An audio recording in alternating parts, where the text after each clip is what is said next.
check the pocket doors, make sure we don't have any scratches, dents, make sure they lock properly, they operate properly. Check the front door, make sure the weather stripping's there, that it's not damaged in any way, that you have a good seal when you shut your door. A lot of times on these bedroom doors, what will happen is these strike plates will need to be adjusted because the doors won't latch properly. This one's latching good.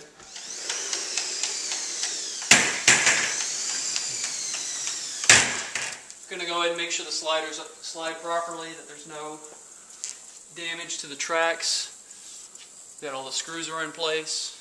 We're going to take a look at this kitchen sink. Go ahead and turn it on, let the water run. We're going to check the waste line plumbing.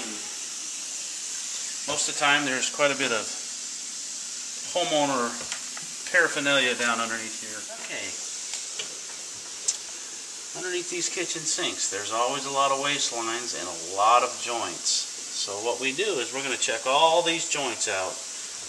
We're going to run this water. We're going to check every one of these joints to make sure if there's any leaks. We're going to document them because these new modern cabinets, it doesn't take much to destroy the inside of them. I'm going to operate this disposal.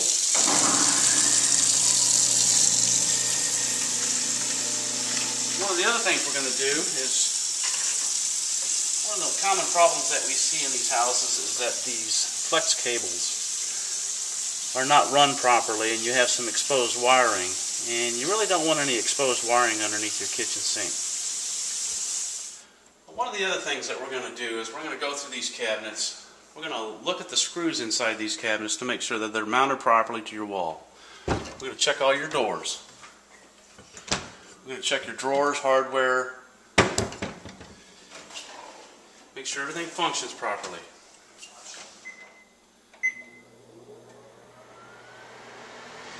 This one happens to be vented through the roof, and we're going to check the function on that exhaust. This refrigerator is going to go with the house. Of course, we're going to look inside the freezer.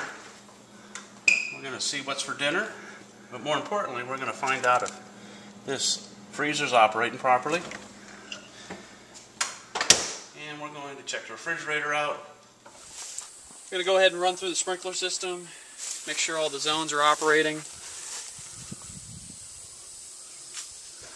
Make sure we don't have any leaks, any problems with sprinkler heads. A lot of times around these driveways, we'll get sprinkler heads that are damaged from people running over them.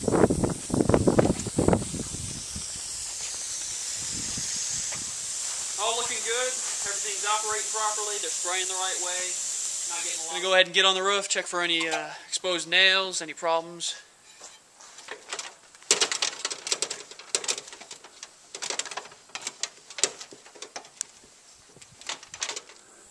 All the shingles look to be intact. There don't appear to be any problems. A lot of times squirrels like to eat on these lead boots. They'll chew them up pretty good. These don't look bad. Don't really have any problems here. Sometimes around these outside coach lights, you'll get gaps. This one's sealed up pretty good. You don't want water getting behind these fixtures. We're also going to look at the outside panel, the service disconnect. We're going to document how many amps there are on this coming into this house. One of the things that we like to do in our report, and we'll document this in your report, is to document the serial number and the model number of your compressor, and we'll also do the same thing for the air handler. So you have all that information in your report. You're going to start seeing these more and more in houses in Florida, and this is a Rinnai tankless water heater. This one happens to be gas. And we're going to turn the hot water on in the house, and we're going to see if this unit fires. Okay, we've got the hot water running in the house right now. As you can see, we're getting some hot exhaust out of that. And of course we can feel the temperature or the exhaust coming out of that unit, so we know it's operating properly.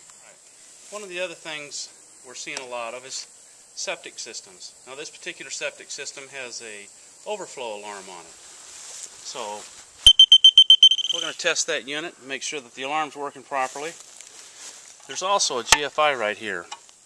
We're going to make sure that that GFI is operating properly also. These pool enclosures should have self-closing doors on them. They should close by themselves, and they should be able to be locked. Safety is a big issue with pools. We're going to walk around this pool and check these turnbuckles and tie downs to make sure they're secured properly.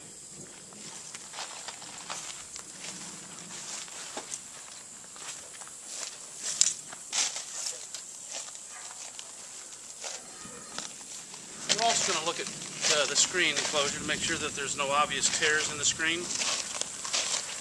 We're going to go ahead and run through the pool. Make sure that everything's working properly. Check the filter.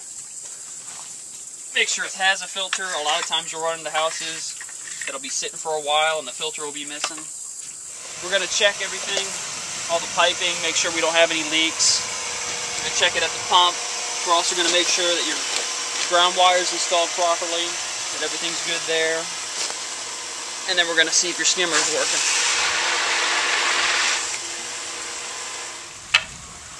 Looks like everything's working properly. We don't have any clogs. We don't have any issues.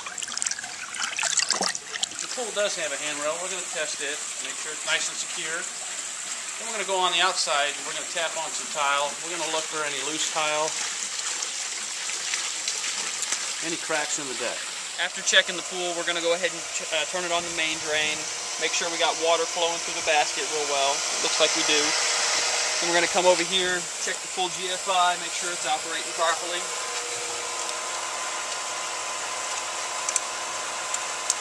This particular pool has a gas-fired heater, and we're also going to operate this pool heater to make sure it works.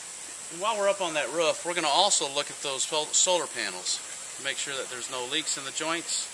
Okay, these are your clean-out pipes here. We're going to pull them caps off.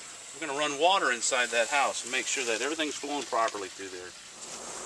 One of the greatest sources of water intrusion into a house is stucco cracks. Now, we're not seeing a lot of stucco cracks on this house, but you got to look closely around these windows, especially around these sills, underneath the sills. Those are great entry points for water, and you definitely want to get those sealed up and secured.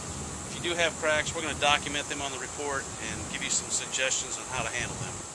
Hose bibs, right now, they should always have these backflow preventers on them, and that way if you have a hose that runs out into a kiddie pool or something like that, this prevents that water from backing up and contaminating your water source. The problem with pavers is that a lot of times the gutters will run out before they get to these pavers, and you'll get washouts and you'll see sunken areas in your pavers.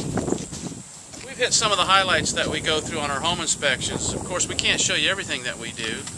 It would take 3 hours. Now that we're back at the office, we're going to take all of our notes. We're going to transfer those notes into our computer program and prepare the report. Come on in.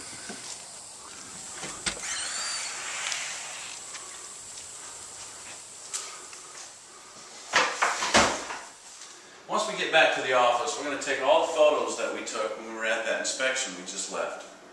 We're going to enter them into the computer along with our notes, and we're going to start building that report for you. Okay, once we have the report finished up, typically we're going to have that sent over to you by email within 24 to 48 hours. And if you need a hard copy, we can get one to you too. I want to thank you all for tagging along today and learning a little bit about what it takes to do a thorough home inspection. And I appreciate you stopping by, and give us a call sometime.